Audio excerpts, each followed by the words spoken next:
മാനസാന്തരപ്പെടുവാൻ സമയം കിട്ടിയിട്ടും മാനസാന്തരപ്പെടാതെ തന്നിഷ്ടരായി തൻ്റെ കാര്യങ്ങൾ ചെയ്തു നടക്കുന്ന ഒരു കൂട്ടം ആത്മാക്കളെ ഭൂമിയിൽ കാണും.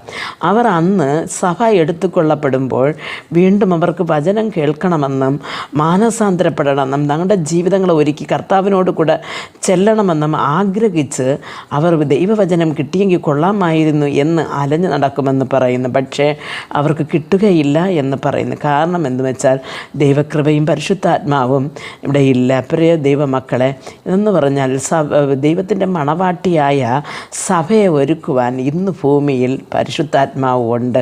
പക്ഷേ ആ പരിശുദ്ധാത്മാവ് എടുത്തുകൊള്ളപ്പെടുമ്പോൾ പിന്നെ ഇവിടെ സഭയെ ഒരുക്കുന്നത് ആരാണ്? ആരുമില്ല. ആയതുകൊണ്ട് പ്രിയ ദൈവമക്കളെ, ഇന്ന് നല്ലൊരു സമയമാണ്. മനസ്സാന്തരപ്പെടുവാനായാലും വചനം വായിക്കുവാനായാലും വചനം കേൾക്കുവാനായാലും ദൈവ